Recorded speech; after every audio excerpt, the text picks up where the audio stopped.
अभ्यास क्लासेस के इस एपिसोड में आप तमाम लोगों का स्वागत है। आज हम लोग वर्ग 10 प्रकाश का परावर्तन पढ़ने वाले हैं। विषय है भौतिकी यानी फिजिक्स। तो आज हम लोग भौतिकी में जो हम लोग हैं वो प्रकाश के परावर्तन के जो कुछ पॉइंट बच गए थे उनको आज हम लोग देखने का प्रयास करेंगे। तो उसमें जो छूटा हुआ बात था उनको आज हम देख रहे हैं। चूँकि हम लोग प्रकाश पढ़ रहे हैं तो प्रकाश में बहुत सारी बातें होती है। जैसे मान के चलिए प्रकाश से अगर रिलेटेड अगर हम बात करें तो प्रकाश में क्या होगी, कुछ ऐसी वस्तुएं होगी जो प्रकाश को क्या करेगा, उत्सर्जन करेगा, अर्थात उससे प्रकाश निकलेगा। कुछ ऐसी वस्तुएं भी होगी जो प्रकाश उत्सर्जित नहीं करेगा, अर्थात उससे नहीं निकलेगा। तो हमने देखिए यहाँ पे लिखा है प्रकाश उत्सर्जन के आधार पर वस्तुएं दो प्रकार की होती है। एक था प्रदीप्त या उसी को हम लोग कह सकते हैं दीप्त या उसी को हम लोग कह सकते हैं दीप्तमान। और अंग्रेजी में अगर बात करें तो इसको हम ल्यूमिनियस कह सकते हैं। और यहाँ पे 2 नंबर में हमने लिखा अप्रदीप्त, अदीप्त, अदीप्तमान या इसी को हम लोग क्या कह सकते हैं, नन ल्यूमिनियस कह सकते हैं।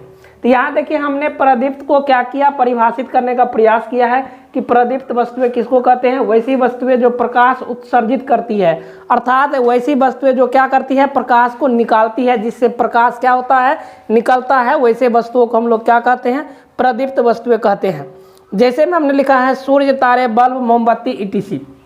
अब देखिए दूसरा नंबर में हमने लिखा है अप्रदीप्त, वैसी वस्तुएं जो प्रकाश उत्सर्जित नहीं करती है, अर्थात जिससे प्रकाश नहीं निकलता है, वैसे वस्तुओं को हम लोग क्या कहेंगे, अप्रदीप्त वस्तुएं कहेंगे। जैसे में देखिए यहाँ पे हमने लिखा है दीवार, बेंच, डेस्क, मिट्टी या अन्य और कोई उपकरण जिनसे प्रकाश उत्सर्जन नहीं होता है, अर्थात प्रकाश नहीं निकलता है।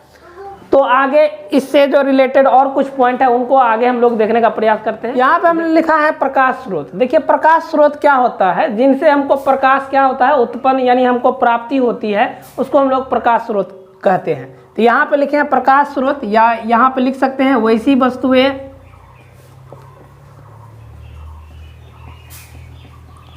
जिनसे हमें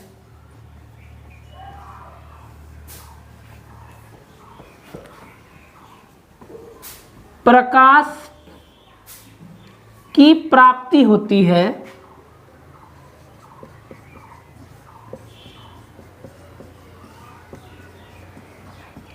उसे प्रकाश स्रोत कहते हैं।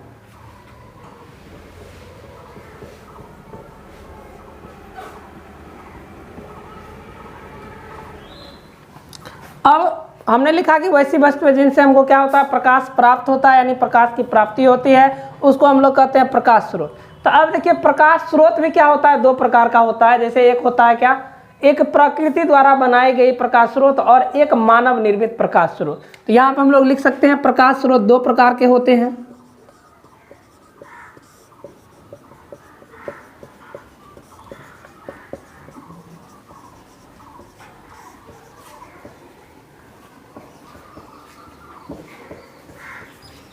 नंबर 1 में दे सकते हैं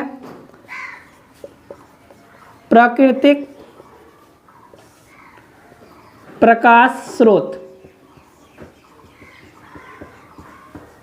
जिसको नेचुरल लाइट सोर्स कह सकते हैं अंग्रेजी में। 2 नंबर में हम क्या लिख सकते हैं, मानव निर्मित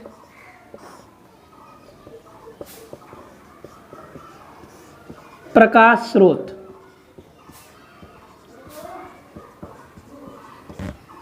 तो देखिए यहाँ पे प्राकृतिक प्रकाश स्रोत किसको कह सकते हैं हम लोग, तो प्राकृतिक प्रकाश स्रोत कह सकते हैं वैसा प्रकाश स्रोत जो क्या होता है, प्रकृति द्वारा बनाई गई चीज़ों से हमें क्या होता है, प्राप्त होता है, उसको हम लोग प्राकृतिक प्रकाश स्रोत कहते हैं। जैसे सूर्य, तारे, जुगनू etc कह सकते हैं हम लोग।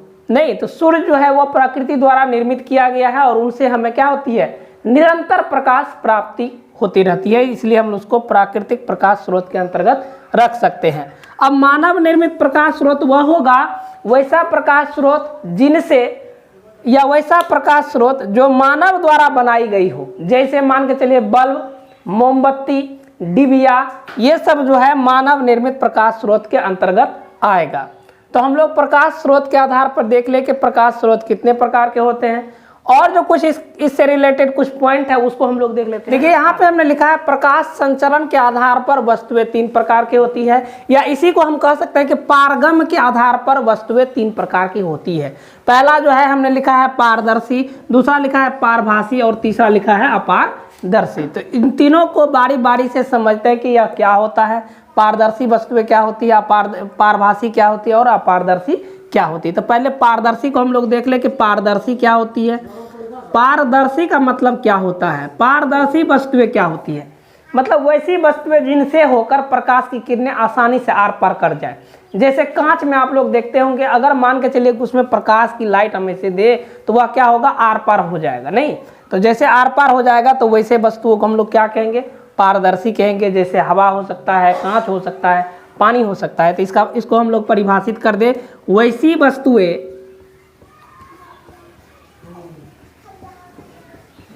जिनसे होकर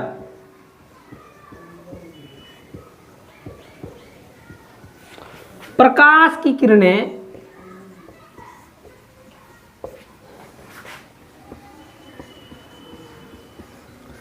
आसानी से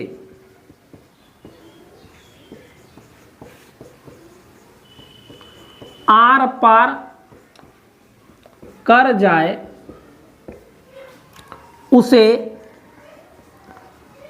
पारदर्शी वस्तुएं कहते हैं। ठीक है, जैसे कि अगर बात हम लोग करें तो जैसे में हो सकता है, क्या हो सकता है, कांच हो सकता है, कांच हो सकता है, और क्या हो सकता है, पानी हो सकता है, और क्या हो सकता है, हवा हो सकता है, या वो हर एक पदार्थ जिनसे होकर प्रकाश जो है आसानी से आर पार कर जाएगी उसको हम लोग पारदर्शी के अंतर्गत रखेंगे। तो हमने यहाँ पे 3 एग्जाम्पल दिया और यहाँ पे हम ETC कर देते हैं, यानी एटसेट्रा कर देते हैं। इससे अधिक और भी होती है, उनको भी आप लोग लिखने का प्रयास कीजिए। तो अगला जो है पारभासी, इसको हम लोग देख लेते हैं। पहले इन सबों को क्या करते हैं, देखिए पारभासी वस्तुएं किसको कहते हैं, वैसी वस्तुएं जिनसे होकर प्रकाश की किरणें का आंशिक मात्र यानी अंश मात्र ही आर पार करेगा, वैसी वस्तुओं को हम लोग क्या कहेंगे, पारभासी कहेंगे। तो इसको भी हम लोग परिभाषित कर दे, वैसी वस्तुएं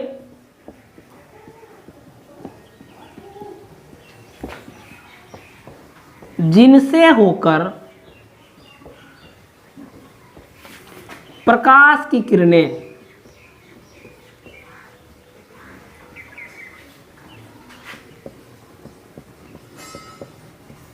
आंशिक मात्र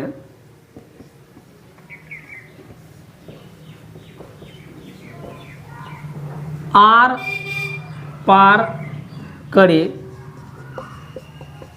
उसे पारभासी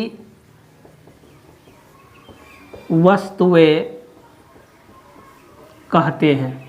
ठीक है, अब जैसे कि यदि हम लोग बात करें तो जैसे में क्या हो सकता है, घिसा हुआ कांच,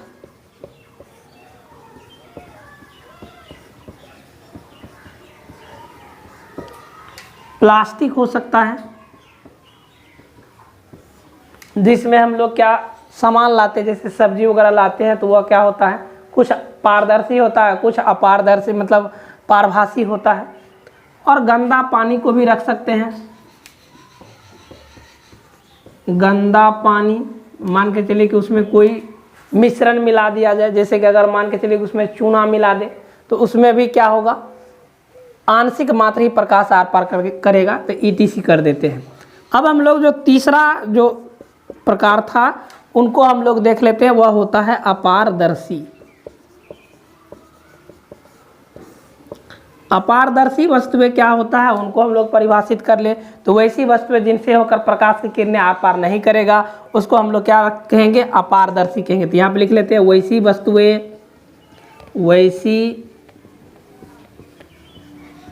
वस्तुएं जिनसे होकर प्रकाश की किरणें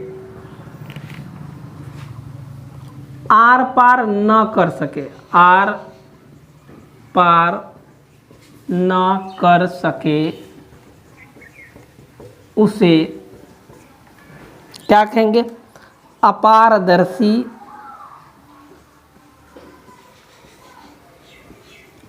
वस्तुएं कहते हैं। जैसे की बात करें तो यह जो जिस पर यह हम व्हाइट बोर्ड है जिस पर हम लिख रहे हैं यह भी वस्तुएं, इसमें भी हम प्रकाश की किरणें हम चाहेंगे आर पार करें तो यह भी आर पार नहीं करेगा। जैसे दीवार, हम लोगों का जो घर बना हुआ होता है उस दीवार पे भी हम लोग प्रकाश को क्या करें, उसमें भेजने का प्रयास करें तो वह भी आर पार नहीं करेगा। जैसे यह फर्श यानी मिट्टी का जो अंश होता है जहाँ पर उसमें भी प्रकाश भेजने का प्रयास करेंगे तो उसको भी वह आर पार नहीं करेगा। तो जैसे में हम लोग क्या दे सकते हैं, टेबल, और ये लकड़ी का होना चाहिए है ना, कुर्सी, दीवार। अब दीवार में भी कंडीशन है कि वो कांच का नहीं होना चाहिए क्योंकि कांच का भी दीवार होता है नहीं, मिट्टी ETC कर दीजिए। तो इस प्रकार हम लोगों ने आज पारगम के आधार पर वस्तुओं को देख लिए। अगला जो टॉपिक है उनको भी हम लोग देखने का आगे प्रयास करते हैं, तो इसको पहले इरेज कर लेते हैं। देखिए हमने लिखा है किरण अर्थात रे क्या होता है, एक सीधी रेखा पर चलने वाले प्रकाश को प्रकाश की किरण कहते हैं। मान के चले कि प्रकाश की जो किरण होती है वह तो हमेशा सीधी रेखा पे ही चलती है, इसीलिए उसमें बहुत सारे किरण होंगे है ना। तो सीधी रेखा पर चलने वाले प्रकाश को क्या कहते हैं, प्रकाश की किरण कहते हैं। अब देखिए किरण पर आधारित जो पॉइंट है उसको कहते हैं किरण पुंज, यानी किरण पुंज कह लीजिए, प्रकाश पुंज कह लीजिए, दोनों एक ही बात है, या इसी को बीम ऑफ लाइट कहते हैं। यहाँ पे देखिए इसको हमने परिभाषित किया कि किरणों के समूह को हम लोग क्या कहते हैं, किरण पुंज कहते हैं। बहुत सारे किरणें एक साथ चलती है, गमन करती है, तो उसको ऐसे समूह को ही हम लोग क्या कहते हैं, किरण पुंज कहते हैं। किरण पुंज जो होते हैं वह 3 प्रकार के होते हैं।